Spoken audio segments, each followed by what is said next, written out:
Okay. Speaking of questions, will you post the stuff for the quiz 2? Oh, right. You don't have to do an answer, yes, that's it, but Uh, okay. Usually I just have those things published right away.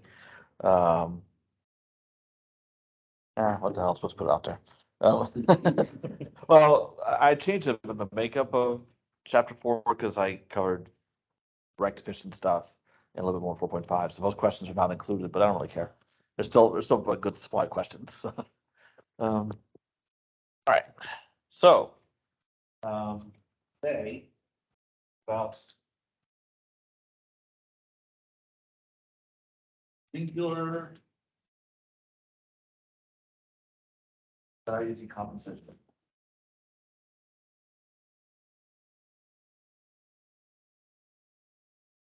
I'll tell you everything about it except how to compute it. Which I know is kind of weird because we've seen the LU decomposition, Cholesky decomposition, QR factorization, and how to compute all those. I can't tell you how to compute this yet because we haven't covered eigenvalues methods yet, and it relies on that. We will see the algorithm for computing this decomposition that's abbreviated SVD toward the end of the semester. But for now, I can tell you about what it is and key properties and applications that it has, since you can just go to MATLAB and use their SVD function anyway. Now, as I mentioned, at least once or twice, or maybe more, my advisor, Gene Golub, along with William Gahan, developed the first algorithm for computing the SVD of a general matrix. So of all of Gene's many accomplishments, probably one that he's best known for. And actually, I think he developed it the year I was born, 1969. And so he's sort of been associated with the SVD. In fact, his license plate was Prof. SVD. And since I have my own methods, Carrillo subspace spectral or KSS methods, I'm should I get a license plate like that? But then people will definitely misinterpret it, so I don't do it. Also, I feel like to have a vanity license plate, you need to have a cool car, and I do not. So, okay, so this is something that every matrix has.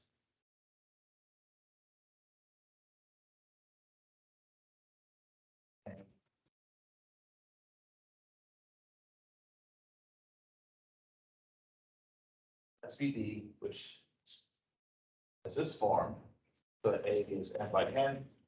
You have U that is n by m. Sigma that is n by n. And V transpose that is n by n. And oh, what have we here? Oh.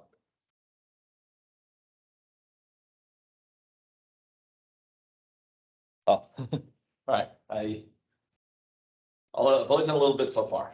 So, okay. So,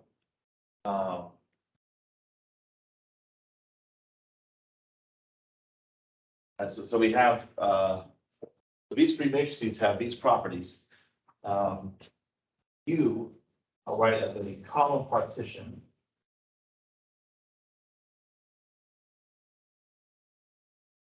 And these are called the left singular vectors.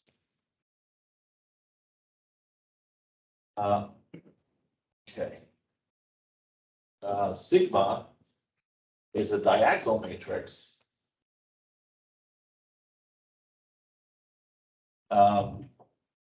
And these entries along the diagonal, sigma 1, sigma 2, and so forth, these are the singular values. And they're ordered. These are all non-negative real numbers.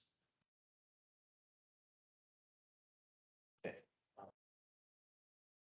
P greater than or equal to 0, where P is the minimum of M and N. Okay. And then V, a similar column partition as U. And the V's are called V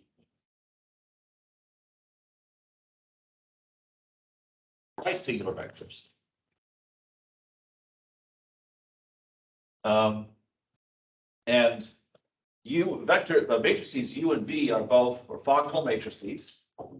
So U transpose U identity, V transpose V is identity.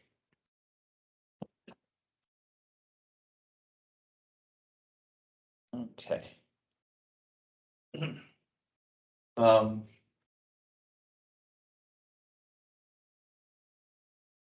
Now, at the beginning of the notes, I have a rather lengthy proof of the existence of the SVD. And I remember last time when I taught this class, when I covered that, I ended up going over time and missing all the more important stuff. So what I'm going to do is I'm going to cover the other stuff first, properties, applications, and so forth. If time permits, I will circle back around and do the proof of existence. Okay. Now, so since U and V are both orthogonal, I can rearrange this equation. A is equal to U sigma V transpose, and I get the, really wish this table wasn't here. In this relationship, A V is equal to U sigma, which tells me that if I look at this column by column, A times a right singular vector. Getting rid of this. Yeah. Okay. You can move now. Yeah, that's what. You want to move it now? Oh, no.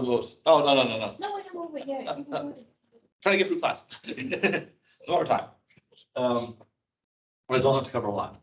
Okay, so A times a right singular vector is equal to corresponding singular value times the corresponding left singular vector.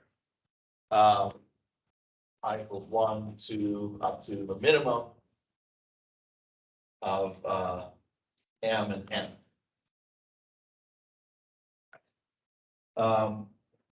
Now, if I take the transpose of the SVD equation, both sides of that, and rearrange it a bit, I get this relationship: A transpose U equals V sigma transpose. And if I look at that column by column, that tells me that A transpose times a left singular vector is equal to a corresponding singular value times a corresponding right singular vector. And same range of I in indices I applies to that. Okay.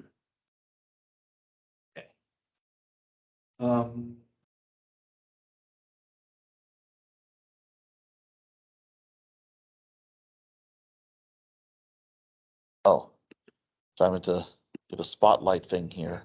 Sorry about that for anyone watching. If the video wasn't large enough, but from this point on, it should be.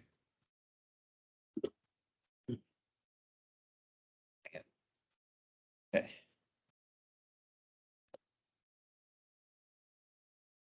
Okay. All right, so some notation that's often used when discussing the SVD. Sigma I of A is the ith largest singular value.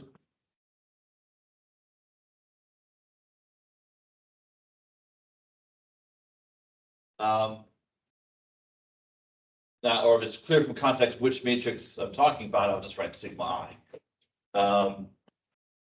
Okay, and then also use a sigma max of A, sigma min of A, It's pretty self-explanatory what these refer to, the largest and smallest singular values.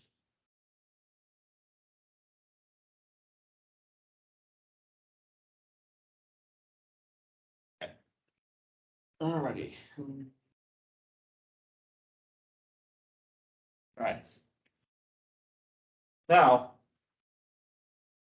I let R equal the number of non-zero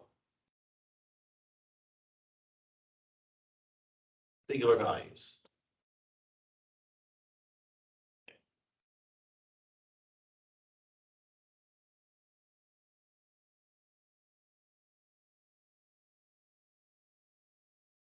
So then I can tell you how the SVD gives a wealth of information about A.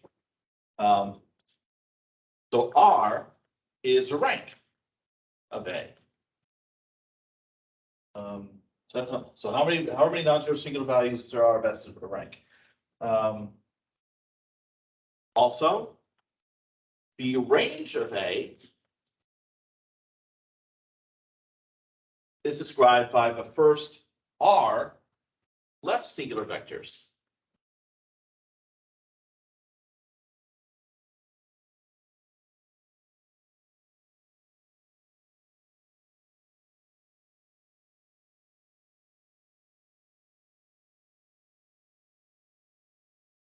And similarly, the null space of A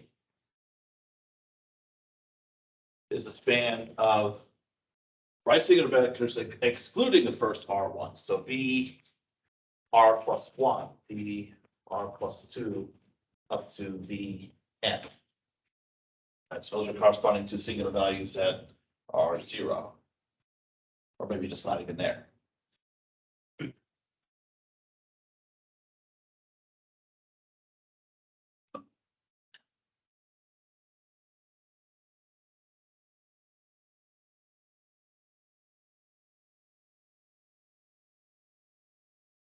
Okay. And we're writing the original SVD equation, A equals U sigma V transpose, in terms of singular vectors. Keep in mind that matrix products could be written as a sum of outer products. I can do the following: A is equal to sum from 1 to R of left singular vector, singular value, times right singular vector transposed. And we only need the first R terms because any other singular values would be 0. And this is called the SVD expansion.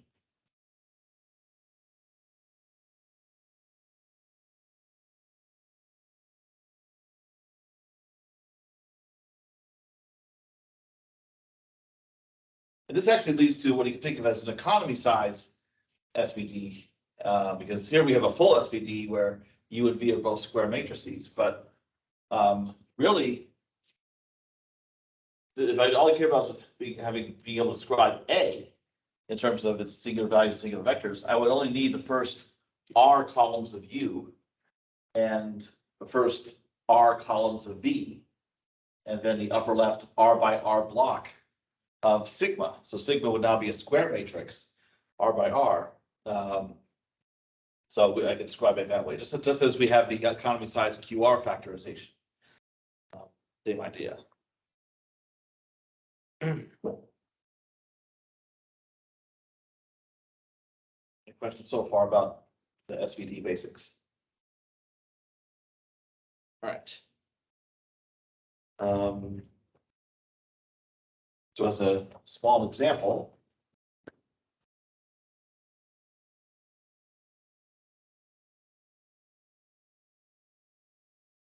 actually, I think I'm going to wait on the example. Like, some applications, okay. Okay, so here's some quantities involving norms that can readily be expressed in terms of the singular values. So the 2 norm of A is just the largest singular value. Um,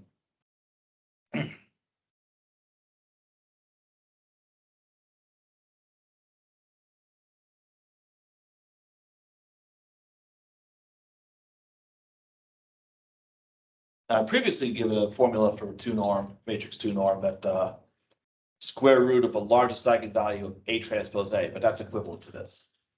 And then the Frobenius norm of A is equal to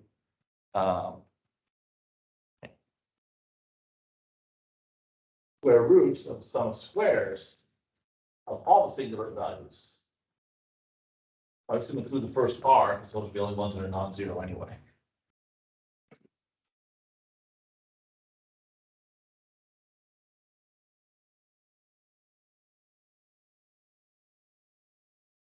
So this tells you right away that the Frobenius norm is greater than or equal to the two norm.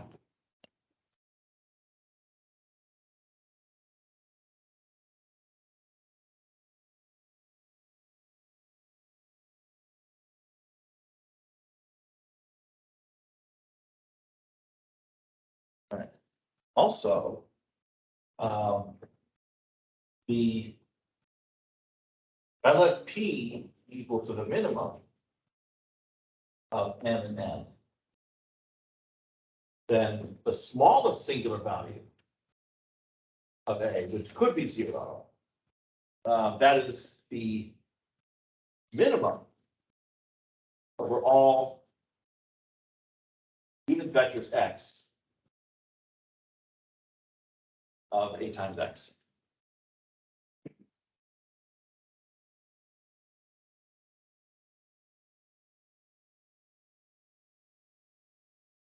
So previously, I did describe to say that the maximum of A times X, that's the matrix norm. So the minimum is a small singular value. Okay. All right. And if A is n by n and invertible,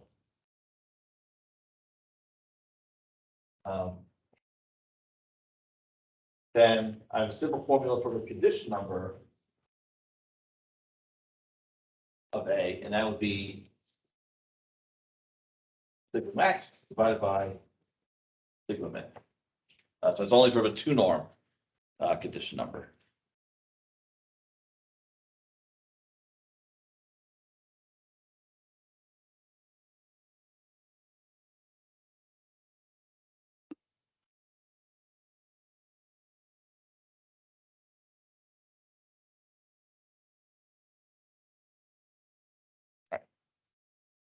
Actually, this formula can be used a little bit more generally.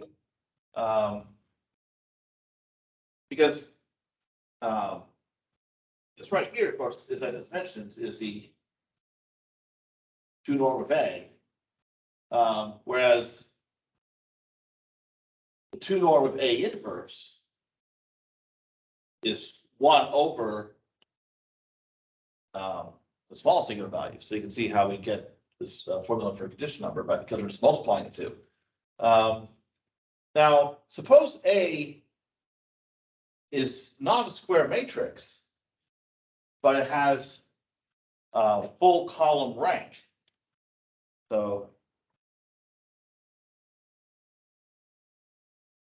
right, and so at least rank of A is equal to N. Then we can still have a sensible notion of condition number. We can't do norm of A times norm of A inverse because there is no inverse. But this formula, because if the rank of A is equal to N, then all of the singular values are still non-zero.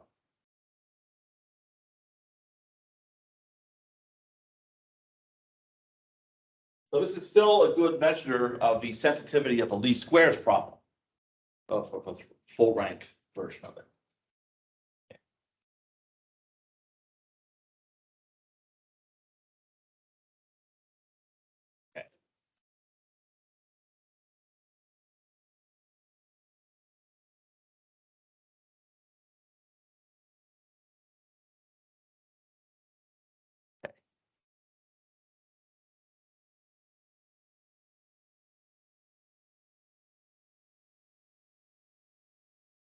Okay, questions on any of this? Okay. Okay, so something I've talked about previously for exhibition least squares is a minimum norm least square solution. And in that case, you derive the pseudo inverse and give you a formula for minimum norm least square solution from that. But we can also use the SVD.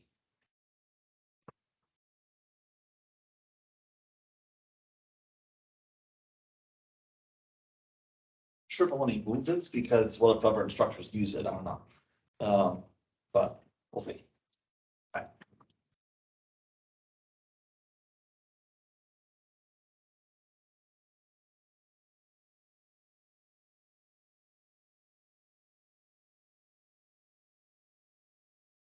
All right, so we want norm residual to be minimized.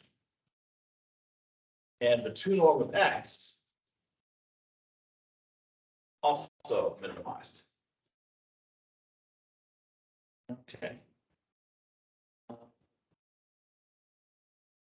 So what I'm going to do is write out the norm of B minus AX in terms of PSVD.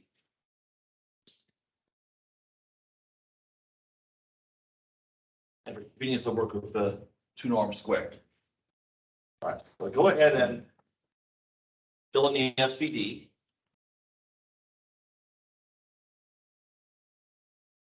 Now, this expression on the inside, I can multiply through by any orthogonal matrix and the two normal change. So this is the same as U transpose B minus sigma B transpose X.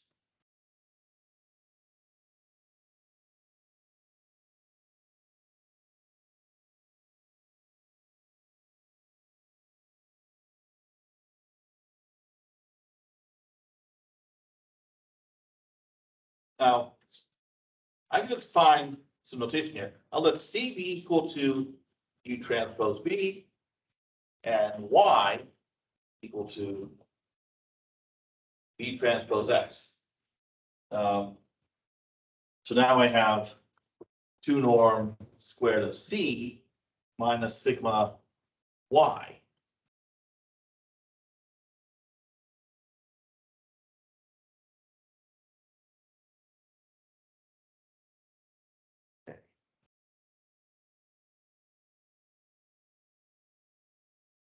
So now what I'm going to do is I'm going to write this out component by component because sigma is a diagonal matrix, so this is easier to work with than the original expression. So I have a two norm squared, so that's the sum of squares of all the components. So I have first component will be C1, and then the first component of this would be sigma 1 Y1, all that squared. And then I keep going. As long as I have a non-zero singular value, so C R minus sigma R Y. Okay. Now,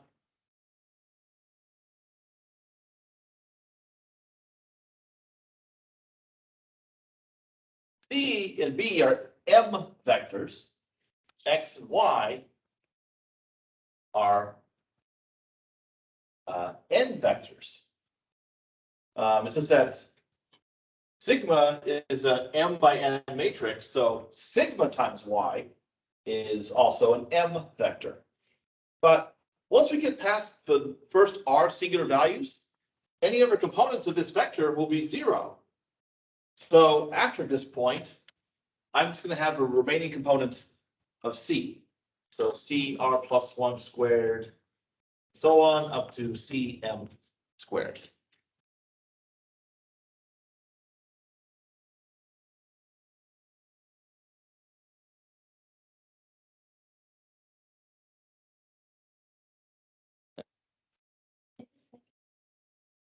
This one has Y1 Do we have Oh, cell? this to be Y2 and YR. Yeah. Whoops.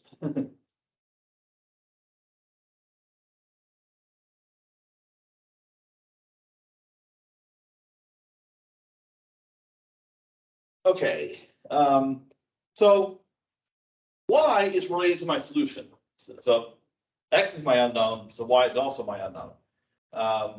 So I want to choose Y to make this as small as possible. So to minimize,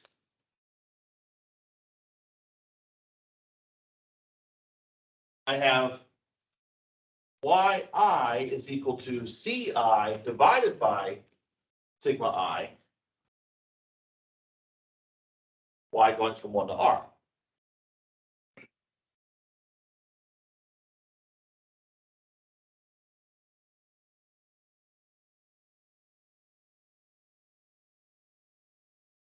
And then y r plus 1 up to yn doesn't matter what that sets up to. It's still going to be a minimum. But okay. So that's what it takes at least to make minimize b minus ax. But I haven't really taken into account the other criterion that I have. I want the norm of norm of x to be minimized.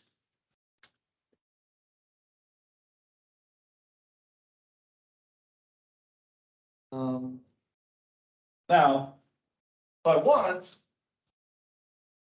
norm of x to be minimum. But norm of x, so x, whoops, that's a factor. For what I've written over there, x is equal to v times y. But v is an orthogonal matrix. So that's just the norm of y.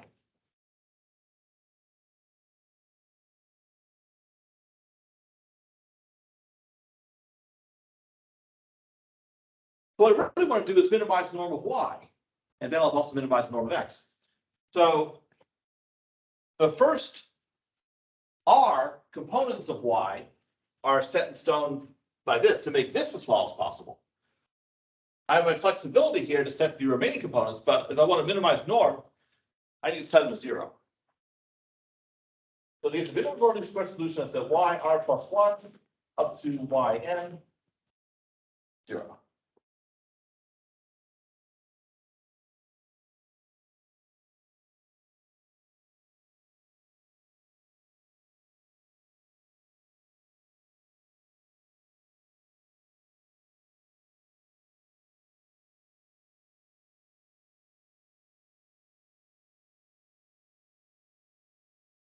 Now I'll write out my minimum norm least square solution.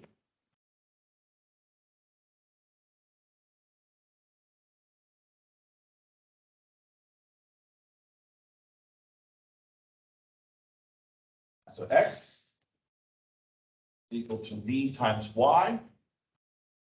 But what is y?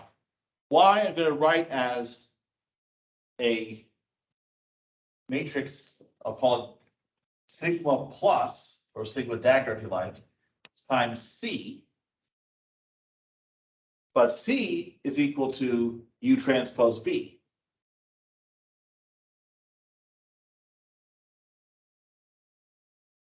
Okay. And sigma plus is defined as follows, that I have the reciprocals of the non-zero singular values, and then everything else is 0.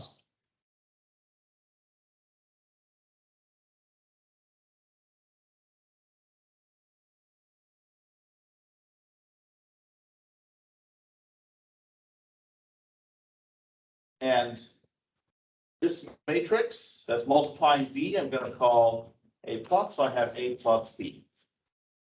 But where has this a plus or a dagger appeared before recently?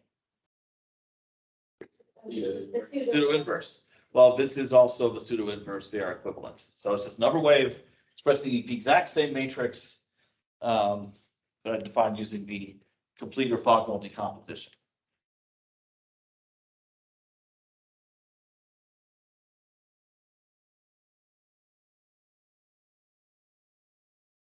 I always think I'm spelling pseudo wrong. And I think, well, if I change it, I'm gonna get swayed on. I definitely don't want that.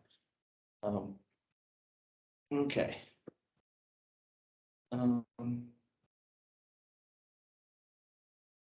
Now, we certainly don't want to compute the pseudo inversive explicitly, just as we wouldn't want to do that in regular inverse. Now, as I mentioned before, pseudo inverse, you can use P-inf if you really do want to pseudo inverse. But if you have system X equals B that does not have a unique solution, or not even uniquely squared solution, if you use MATLAB's backslash, that will give you the minimum norm solution.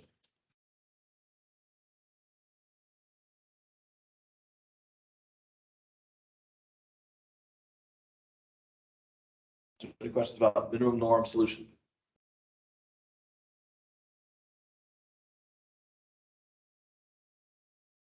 Okay.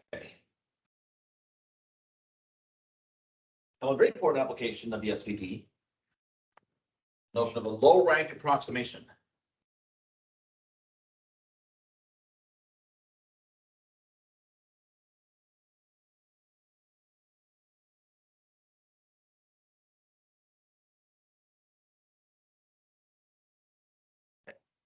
So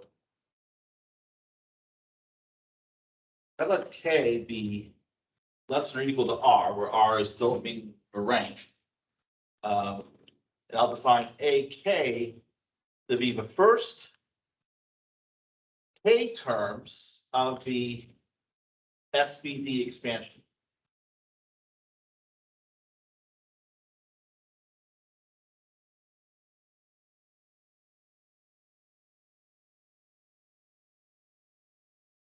So this right here is that's approximation of A by a rank K matrix.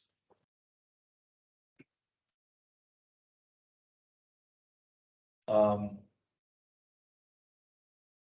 in fact, you can show that the 2 norm of A minus AK is an indication of the error in its approximation. As I mentioned before, a 2 norm of a matrix is the largest singular value. So the largest singular value of this matrix is the largest singular value that is not included in here. So it's going to be sigma K plus 1.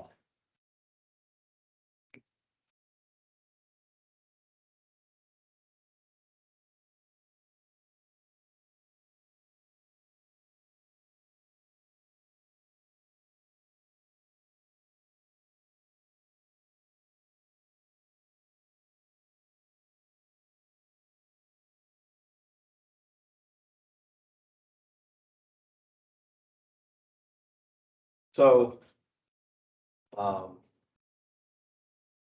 that means is if A is non-singular, so all of the singular values are non-zero,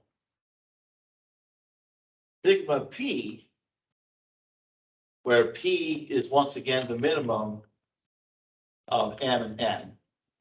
So basically how many singular values you can possibly have. That is the distance to the nearest singular matrix.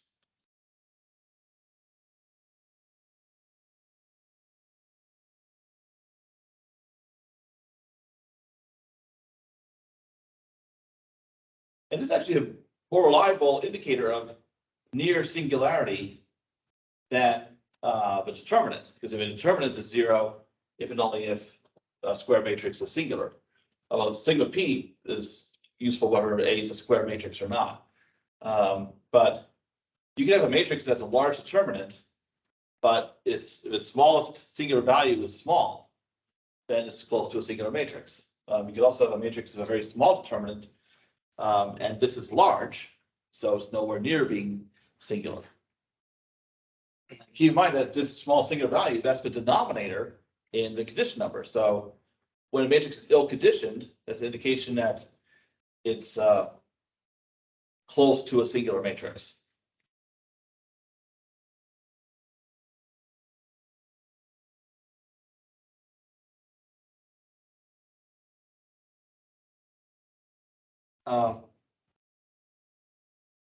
Now, a matrix is not singular unless it actually has a zero singular value. So even if it's very small, but still positive, it's still not singular. So that means that the set of all full rank matrices is dense. The dense subset of the set of all matrices of that size.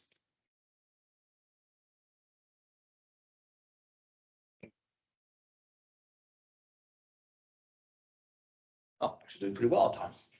They'd be able to do the existence proof after all. But now I want to do the example.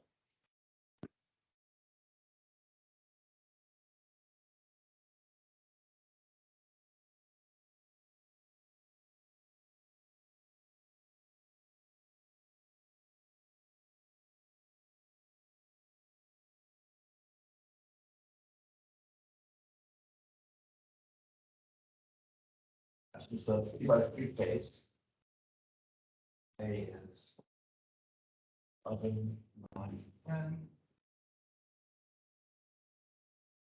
20, then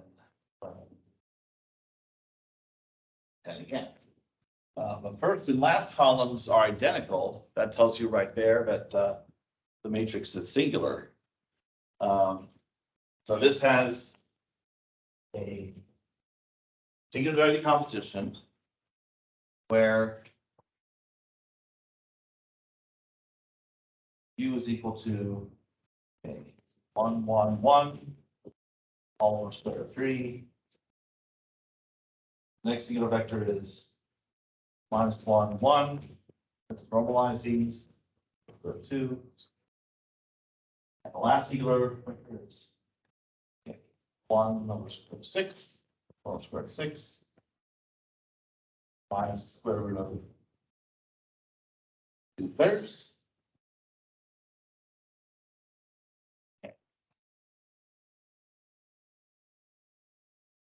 B, so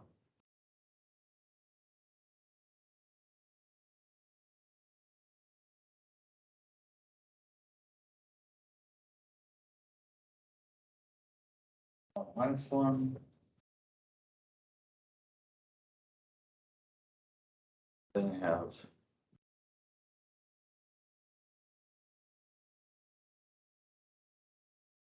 okay, and finally the singular values.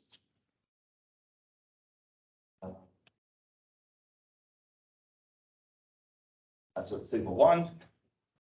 You have sigma 2. And 0. Okay.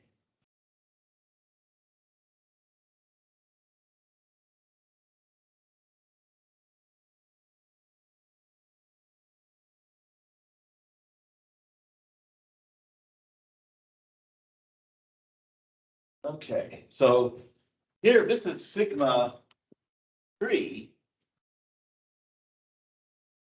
Which is, so since that's 0, that's the number two that the matrix is singular. Okay. So if I label these vectors, this is 1, 2, 3, and then for B I have V1, V2, V3 being the right singular vectors, and these are the left. So our basic fact sheet about A, rank is 2, because we only have the 2 non-zero singular values. The range is spanned by, because it's the first 2 columns of U. And then the null space of A, we take out the first 2 columns of B, the column left over B3 describes the null space. So basically, it's any vector where the first and last components are equal, or negatives of each other.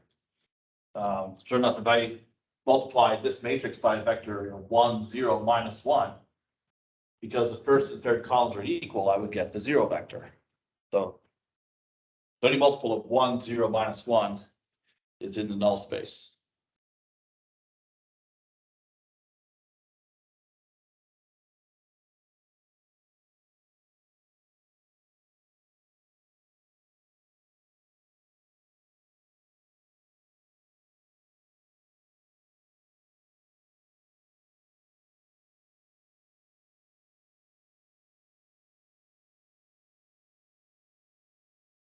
Now my SVD expansion of A, that would be the largest singular value 4 times U1 V1 transpose plus the second singular value 2 V2 transpose.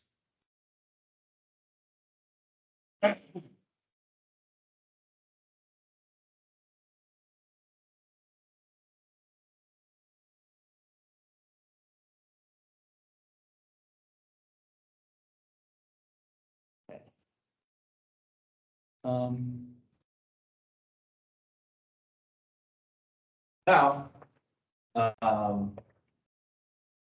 if I want the best rank 1 approximation, that'd be called A1. That's just the first term of this SVD expansion.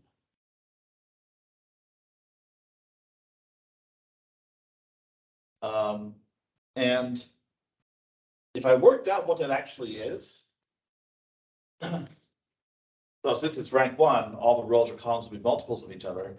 I get 10, 10, 10, 10, 20, 20, 20.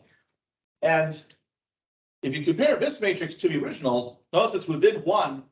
Each entry is within 1 of the corresponding entry of the original. So funny how that worked out.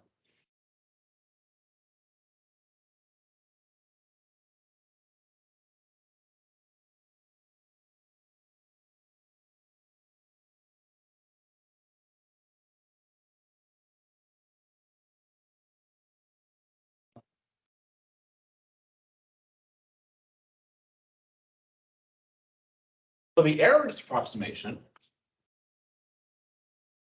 is first the absolute error. A minus A1 to norm would be the second singular value.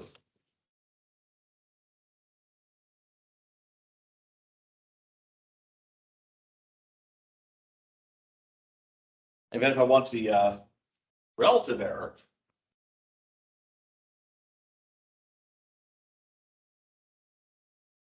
I divide by the norm of the exact.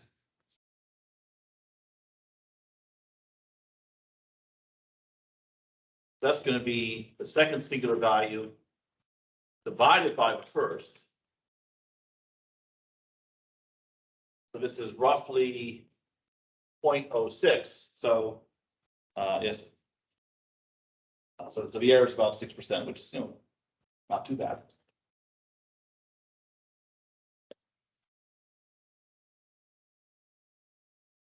This is helpful low rank approximations for image compression.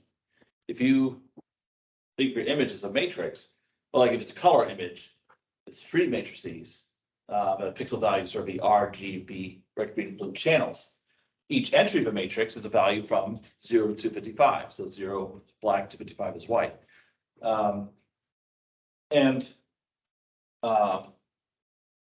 So if your image is m by n pixels, and you just store it in a conventional way, you have an m by n array, so n elements total. But if what I've found with images is that you can take a low rank approximation, pretty low rank, and still have a good approximation of the image, like visually. So what's the storage in that case? So the storage of AK, if you represent it in terms of the SVD expansion, you'd have M times K to store B left singular vectors that are of length M. And then N times K to store B right singular vectors that are of length N. And then you're storing K singular values that you're keeping. Okay. So M plus N plus 1 times K versus M times N for conventional storage.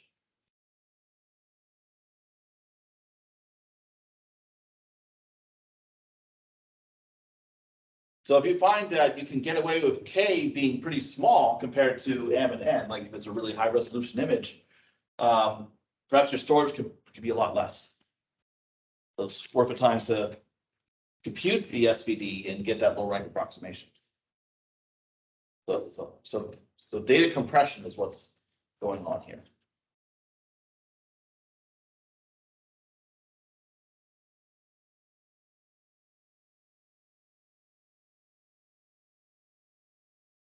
Any questions about what we've seen here?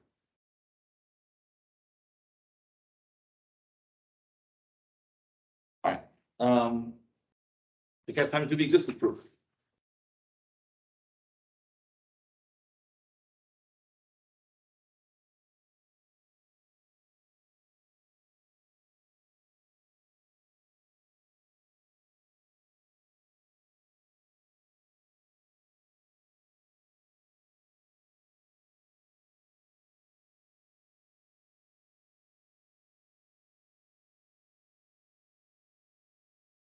I guess it's not the most rigorous proof you'll see.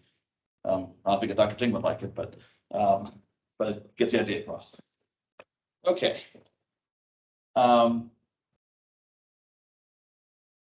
So we're going to use the fact that the 2 norm of A is a maximum over all unit vectors, the appropriate norm of A times X. And because we're taking a maximum over this set of unit vectors,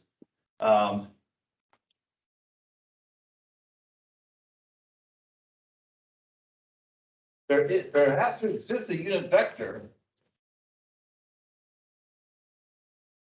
such that 2 norm of A times X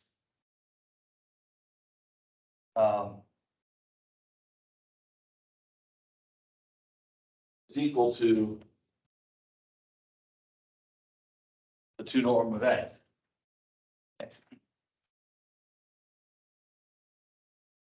Whereas if I had soup here, we wouldn't be sure that X actually existed. Okay. Now, and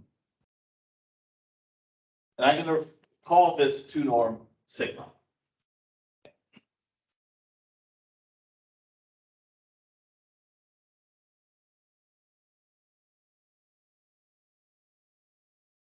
I find Z equal to AX.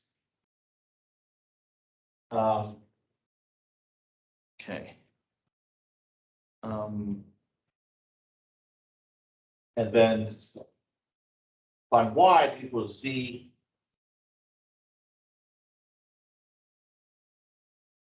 over the 2 norm of Z. So we're normalizing it.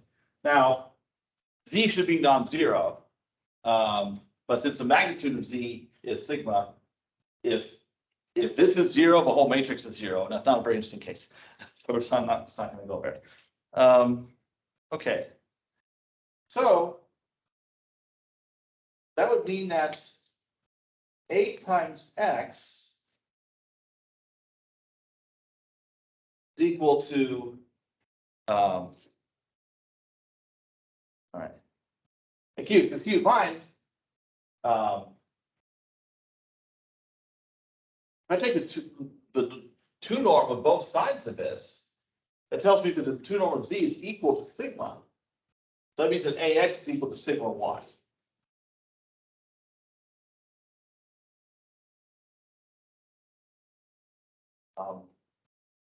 So two norm of Z equal to two norm of AX. But norm of AX is norm of A, which is sigma.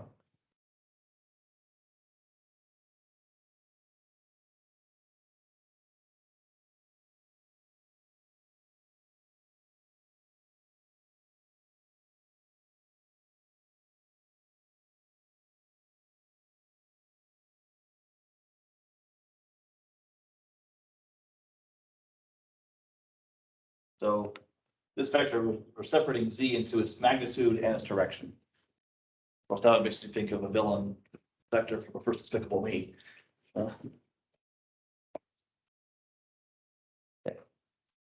All right. Now that I have my X and Y, I'm going to find two household reflections. Find B1, the householder matrix.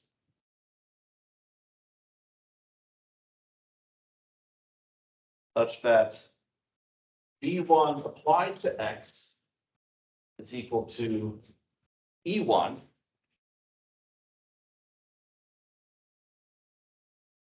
And I can do that because X is a unit vector. And so is this. And then similarly, U1 is also a householder matrix. Such that U1 times Y is E1.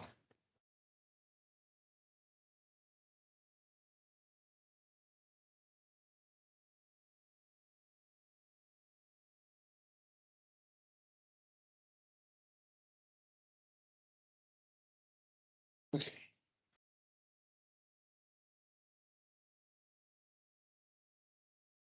Now, because the householder matrix is its own inverse, we can say the following: B1 E1 equals X,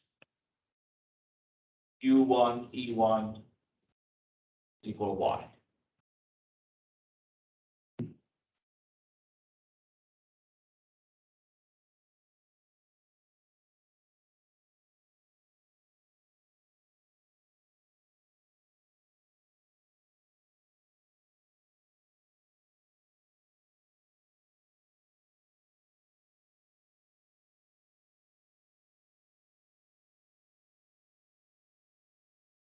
Okay, now, okay,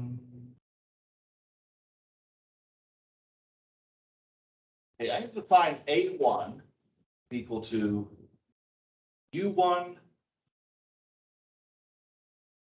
transpose A B1.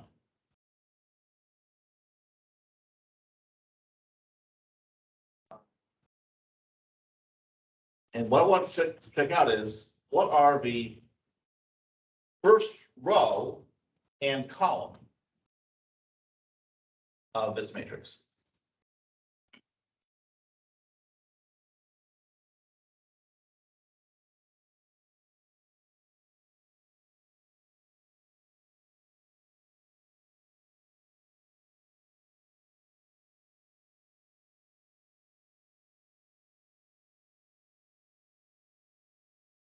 So to get the first column, I'll multiply by E1 on the right. So U1 transpose A B1 E1.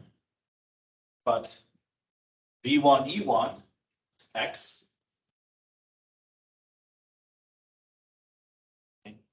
But AX is equal to sigma Y.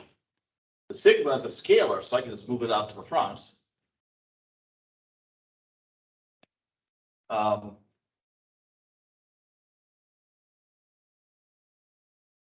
Householder matrix is symmetric. That's the same as sigma U1 times Y, but U1 Y is E1. So the first column of this A1 is entirely zero, except for the first element, which is sigma.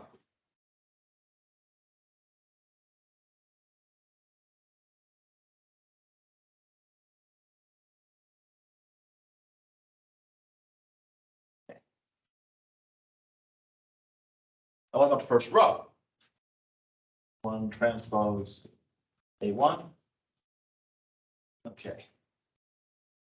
So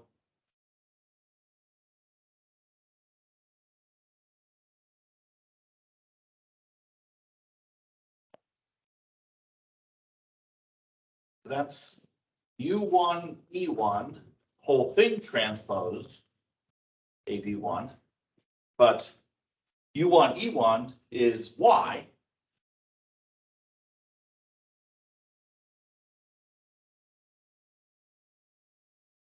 But this is the same as A transpose Y,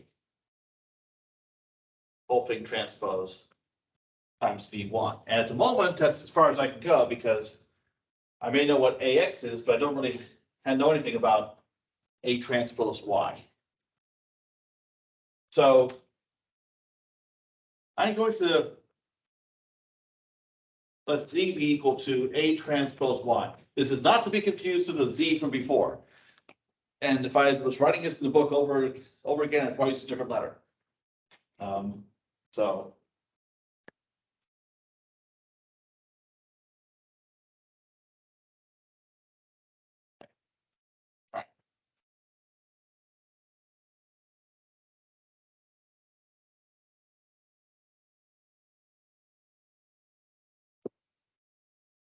now Z has a unique decomposition into two terms of a multiple of X plus some other vector, a scalar D times vector W, where W is orthogonal to X. So you can think this way, this first term is a projection of Z onto the span of X, and then the last term, DW, is everything else in Z. And we're also going to assume that W is a unit vector. Okay, getting there.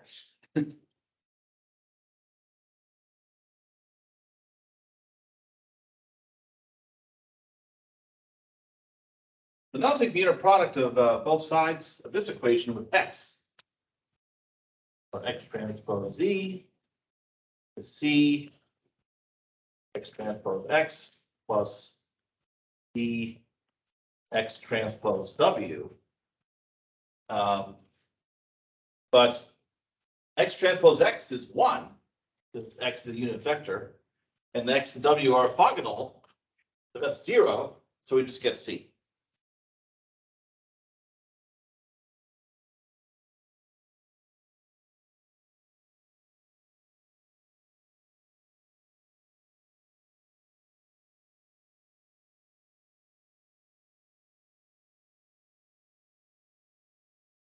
But C, which is, okay, that's X transpose Z, but what is Z? Z is A transpose Y.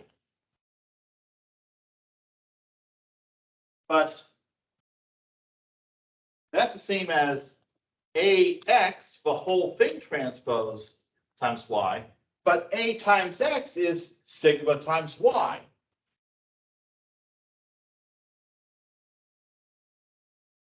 And Y is a unit vector, so C is actually sigma.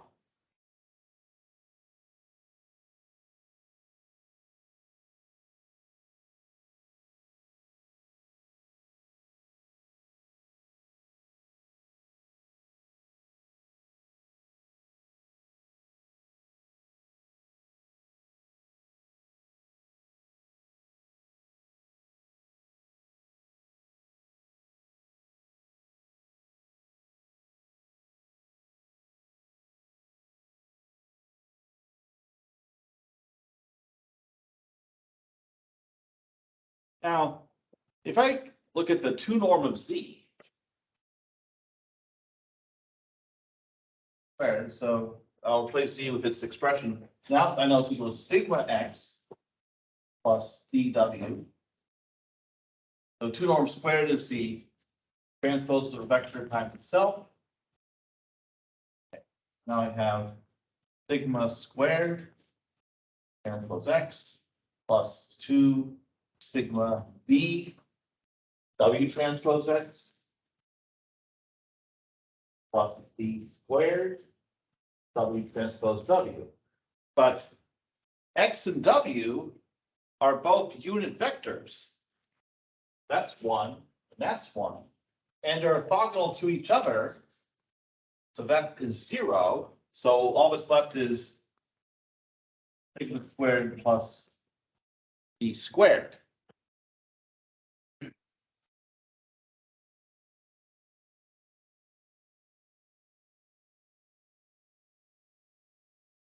If I recall what Z is defined to be the 2 norm of A transpose Y.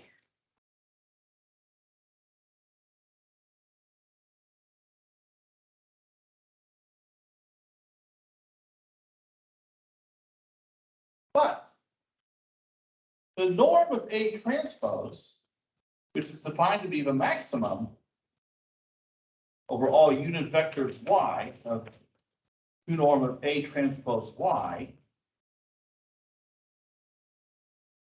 is equal to the 2 norm of A, which is sigma. So there's no way that I can multiply A transpose by any vector, any unit vector, and get a 2 norm larger than sigma. That tells me that D has to be 0.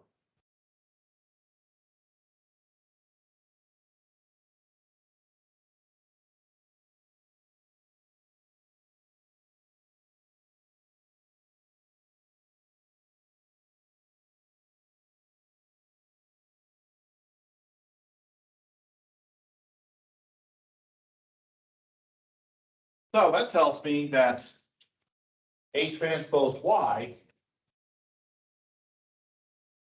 is equal to sigma times X.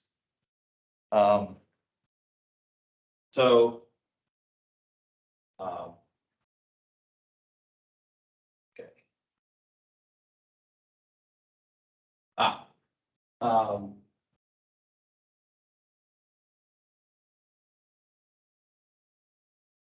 So now if I return to what I had before, the first row of A1. So E1 transpose A1, which was previously found to be A transpose Y, whole thing transpose times V1. So that is now known to be sigma X transpose V1. But that's the same as sigma times V1X, the whole thing transposed. But V1X is E1.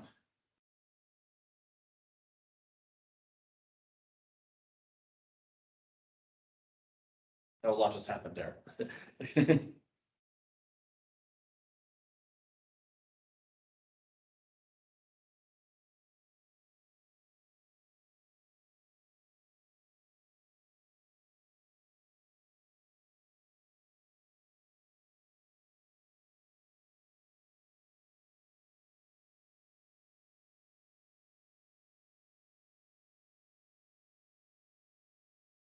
So just as I previously found, the first column of A1 is all 0 except for sigma in the first entry.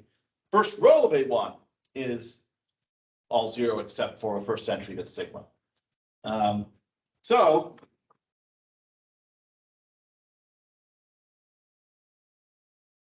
what that means is by applying these householder transformations to A, the U1 transpose A V1 turns out to be matrix has sigma, the 1, entry, and I have 0 for the rest of the first column. I have 0 for the rest of the first row. And then I have some matrix down here, which I'm going to call A1 tilde. In the notes, it's just in the notes it's A1, because I didn't, the A1 you've seen, I didn't bother defining it at all. So this is the start of a singular value decomposition. That we've made progress towards transforming A into a diagonal matrix, where this 1, 1 entry is the 2 norm of A. So then what you can do is we can continue this process that this matrix A1 tilde has some vector you can multiply it by, so that the norm of a product is the norm of A1 tilde, and that's going to be the second singular value. And so you can continue this process, and you get U transpose AB, where U and V are both products of householder matrices, equal to a diagonal matrix sigma. And that proves the existence of the SVD. Doesn't really give guidance for computing it. It can say, oh, here's some vector we can multiply A by that maximizes the length. No idea how to get that, but we know it exists. So yeah, it is, I guess it's what they call a non-constructive proof. Piece of code from my job. We could just have a look at it on this meeting. Oh, okay. It uses SVD or, oh, interesting. Yeah. Well, SVD plays a role in principal component analysis. Yeah, so, and things like that. Yeah, anything involving like these more compact approximations. And what we'll find is for computing either eigenvalues or singular values, it's not like Gaussian elimination where you just, or QR factorization where you just perform a set number of transformations and you get the result. It's an iterative process where you're trying to reduce A to a certain form, like of a triangular diagonal, to reveal the eigenvalues or singular values, and all you can hope for is that it converges to a certain tolerance. So it's much harder not to crack, and that's why the computing a 2 norm of a matrix is actually a fairly expensive process, because it's performing iteration to get the largest singular value. Okay. Well, I've gone through all the notes. So questions about anything? Homework?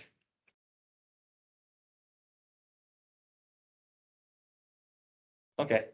Yeah, I've caught up on all the grading I've gotten so far, but it wasn't a lot. So I was not going to put it on another quiz. Okay.